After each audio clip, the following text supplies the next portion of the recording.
I never thought a single night could haunt me for the rest of my life. But here I am, years later, still replaying every detail like it just happened yesterday. That night with my mother, what I saw, what I heard, changed everything I believed about trust, love, and the people we think we know best. It was the kind of night you try to forget, but your mind refuses to let go. Every time I close my eyes, I'm back there again, standing in the hallway, my heart pounding, listening to the sound of my world quietly falling apart. Growing up, I always believed my parents had the perfect marriage. My mom was warm, caring, and the kind of person who made every room feel safe. My dad was steady and dependable, the kind of man who showed his love through quiet gestures, a packed lunch, a fixed light bulb, a steady paycheck. We weren't rich, but we were stable.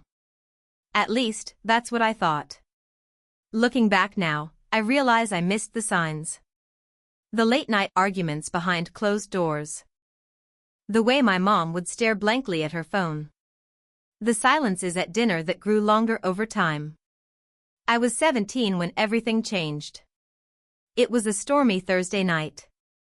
I had a headache from cramming for exams and decided to head downstairs for some water. The house was dark and quiet, except for the faint sound of voices coming from the living room.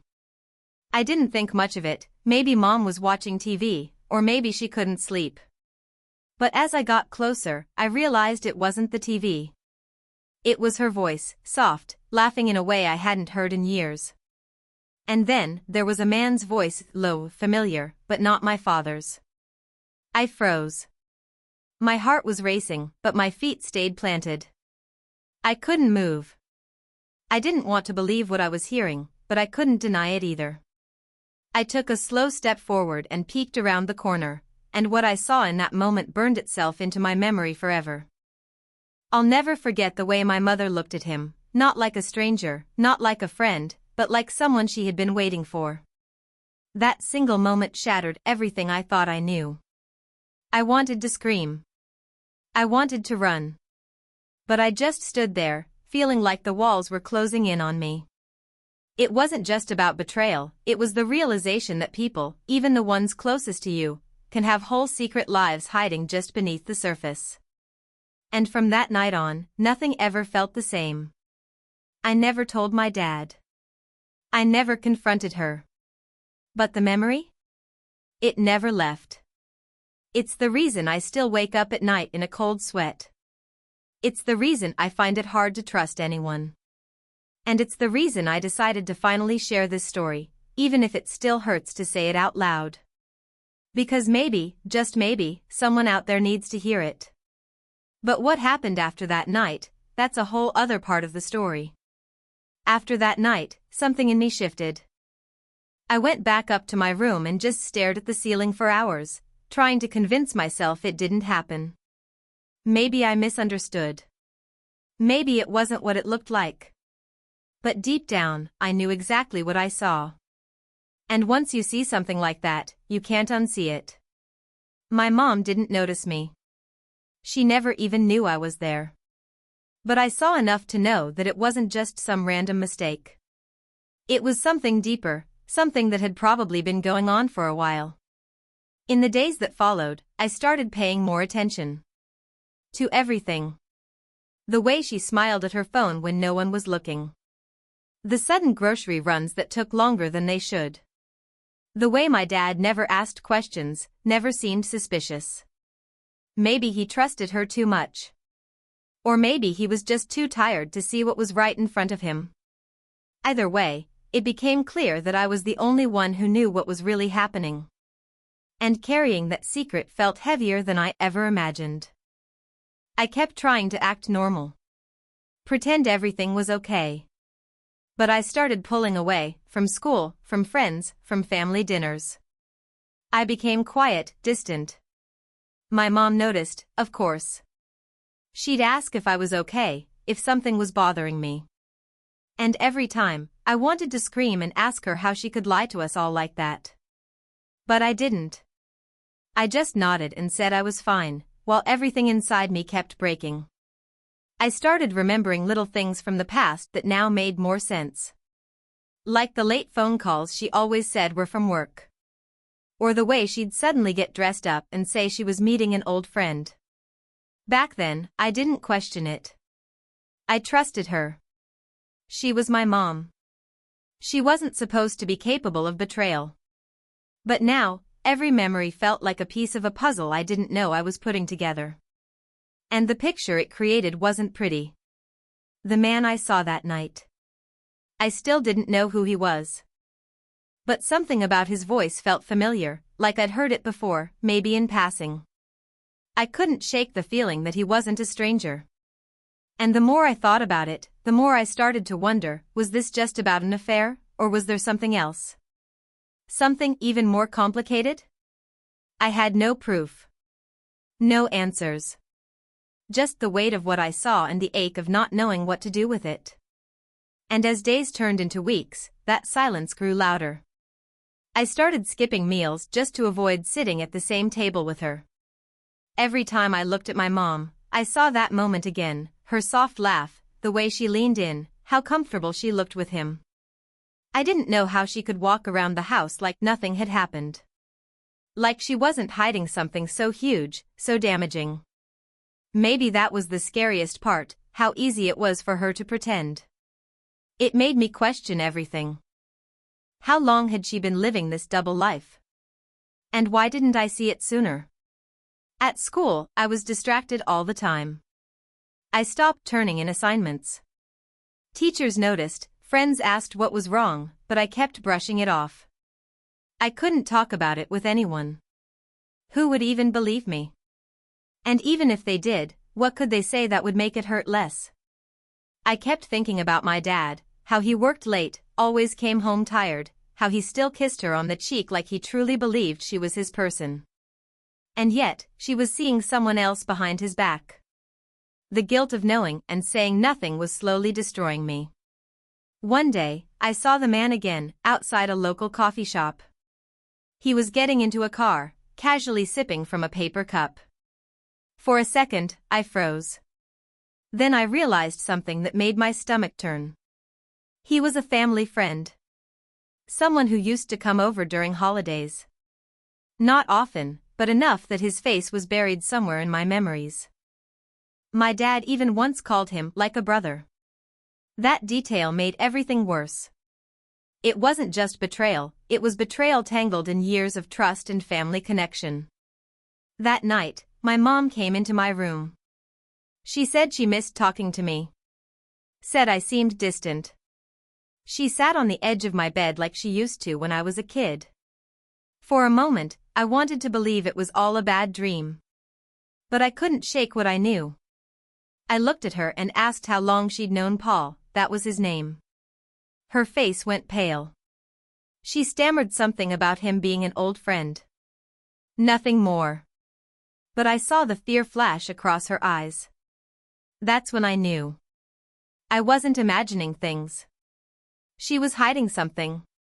And now that I had a name, I needed to know the truth, even if it meant uncovering more than I was ready for. After that night, something shifted between me and my mom. She could sense I knew more than I was letting on, and I could feel her pulling away too, more cautious, more careful with her words. The house felt colder, like the silence between us had its own weight. My dad still carried on, completely unaware, laughing at the news in the evenings and asking if anyone wanted ice cream. Watching him was like watching someone walking blindfolded toward a cliff. And I was just standing there, frozen, unable to scream. I started digging. Quietly. I found old text logs on the home computer, messages that had been deleted but not wiped completely. I didn't want to read them, I really didn't. But I needed to. I needed to confirm what I had seen. What I read broke something in me. There were months of conversations, some flirty, some deeply emotional. They weren't just sneaking around, they had a history. They had feelings. And worse, they had plans. There were mentions of someday, of when things change. My chest tightened as I read that part over and over. Was she planning to leave? To start a new life with him? The more I found, the angrier I became. But the fear never left. What if I confronted her and she denied it? What if I told my dad and shattered him? Or worse, what if he already knew and was just pretending not to? The thought twisted my stomach. I needed to talk to someone, but I still couldn't bring myself to share this with a friend or a teacher. It felt too personal, too raw. I didn't want pity, I wanted answers. One evening, I followed her. She said she was going to pick up groceries. I waited a few minutes, then grabbed my bike and pedaled after her. My heart was racing the whole way. It felt wrong, like I was invading someone's privacy. But then again, hadn't she done that first? She didn't go to the grocery store. She parked a few blocks away and got into someone else's car. His car. Paul's car. I stayed hidden behind a dumpster, watching from a distance. They didn't talk long, but they didn't need to. The way she looked at him said everything. I gripped the handles of my bike so tightly my hands went numb. And that's when I made the decision I was going to confront her. No more hiding. No more pretending. I was done being a silent witness. But I had no idea what would happen once I did. I didn't sleep that night. My mind was racing, playing out every possible version of how the confrontation could go. I imagined her denying everything, crying, apologizing, or maybe getting angry and turning it all around on me. I had no idea what to expect. All I knew was that I couldn't keep this inside any longer. It was eating me alive. I just wanted the truth. I wanted to understand how a mother, the woman I trusted most, could do something like this to our family. The next morning, I waited for the right moment. My dad had already left for work. My mom was in the kitchen, casually making coffee like nothing had happened. I sat down at the table, trying to keep my voice steady, and simply said, "I know everything." Her hand paused mid-stir. She didn't look at me right away, but I could see her whole body tense. For a second, I thought she might collapse right there. She finally looked up and whispered, "How long have you known?" I told her. About the night I saw her. About the messages. About Paul. And I braced myself for the storm. But the look in her eyes wasn't fear, it was something else. Something that made my stomach drop. She looked almost relieved. Like the weight of hiding it had become too much for her too. And then came the twist I never saw coming. She reached for my hand and said, "I didn't mean for you to find out this way. But I also didn't think I could keep lying to you much longer. There's something you don't know about your father." I pulled my hand back. "What are you talking about?" She hesitated, then said, "Your dad, he hasn't been the man you think he is. Paul wasn't just someone I turned to for comfort. He was someone I turned to because I couldn't take it anymore. Your father, he's been hiding things too." I couldn't believe what I was hearing. My dad? The same man who came home every night, fixed the leaky sink, watched basketball with me? What could he possibly be hiding? She didn't go into details. She just said, "There are things I can't explain right now. But you deserve to know the full story." And so does he. Now I wasn't just caught between a lie and a betrayal, I was trapped in something much deeper, something darker. Suddenly, this wasn't just about my mom cheating. It was about a family that had been quietly falling apart long before I ever noticed. The stakes had completely changed. I didn't know who to believe anymore. I didn't know who to trust. All I knew was that everything I thought I understood about my parents, my home, my life, it was all unraveling faster than I could process. And the worst part was, the real story hadn't even begun to unfold yet. I finally convinced my mom to tell me everything. We sat down in the living room, the same place where I had seen her with Paul, and she opened up in a way I'd never seen before. Her voice trembled at first, but she didn't hold back. She told me that for the last 2 years, things with my dad had been falling apart behind closed doors. It wasn't about arguing or yelling, it was about distance. He stopped caring. stopped showing up emotionally. She tried talking to him, but he always brushed it off, saying everything was fine. Until one day, she found out he had been gambling. Secretly. Quietly. For years. He had drained their joint savings. Even borrowed money from people she didn't know.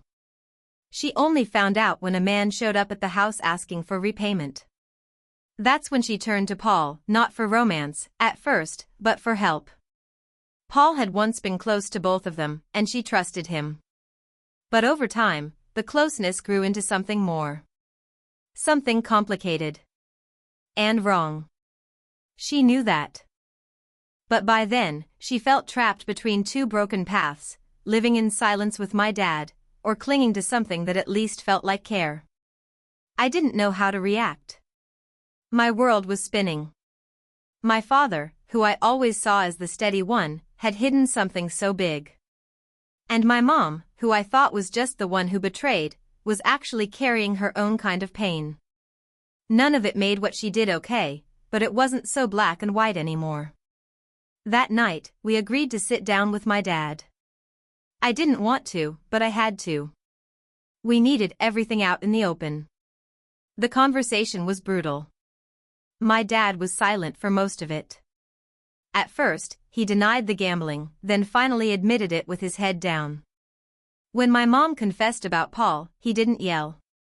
He just sat there, blinking slowly, like he was hearing something he had always suspected but never wanted to confirm. For the first time, I saw both my parents completely unguarded, stripped of all the masks they'd worn for so long. But just when I thought that was the end of it, when I thought everything had finally surfaced, my dad looked at me and said, "You think you know everything. But Paul isn't just a friend. He's your mother's old flame from before we even got married. I found out about them years ago. And I stayed, because I thought I could protect you from all this." That one sentence hit harder than anything else. This wasn't a new betrayal, it was a cycle. One that had started long before I was even born. Everything made sense in a twisted way. My parents were never truly whole. They just built a fragile life and tried to hold it together for me. Now, I had to decide what to do with the truth. Because sometimes, the hardest part isn't finding out what happened, it's figuring out what comes next. The days that followed felt like walking through the wreckage of a storm. Everything was quiet, too quiet. My parents weren't talking much to each other, and I spent most of my time in my room, trying to make sense of everything. We had all finally spoken our truths, but the air between us was still heavy. There were no more secrets, but also no clear answers on how to move forward. And honestly, I wasn't sure if we even could. My mom moved out for a while, not out of anger, but to give everyone space. She stayed with a relative across town. My dad didn't fight it. He seemed tired. Maybe he'd been carrying the weight of the past for too long. I saw a different version of him in those weeks. Not the strong, steady father I'd grown up with, but a man who had been holding on to pain in silence. He started going to therapy, and eventually, he asked if I'd like to come with him. It was awkward at first, but slowly, we started to understand each other better, not just as father and son, but as two people who had both been stuck in the middle of a family built on silence. As for my mom, she admitted that what she did was wrong, no matter the reasons. She apologized, not just for the betrayal, but for the confusion and hurt I had to carry because of it. I could tell it came from a real place. She didn't make excuses. She owned it. And somehow, that made it easier for me to let go of some of the anger. Paul never showed up again. I think they both knew it wasn't a future worth chasing. Maybe it was just an escape from a broken present. Whatever it was, it ended the same way it began, quietly and without much closure. In the months that followed, life slowly started to find a rhythm again. My parents didn't get back together, but they learned how to talk without bitterness. We had dinners, even laughed sometimes. It wasn't perfect, but it was real. That mattered more to me than pretending everything was fine. I finally understood that families aren't always clean and whole. Sometimes they're messy, bruised, and full of history we can't erase. But healing doesn't always mean fixing, it can mean accepting what is, and learning to live honestly in it. That night with my mother still plays in my head every day, not because I'm stuck in the past, but because it changed me. It forced me to see the people I loved for who they really were, flaws and all. And strangely, that made me stronger. I learned that trust, once broken, can sometimes be rebuilt, not through words, but through time, through actions, through honesty. If you're watching this and you've ever felt like your world turned upside down, just know you're not alone. Sometimes the truth hurts, but it also frees you. And in that freedom, even after betrayal, there's a chance to start again. 54.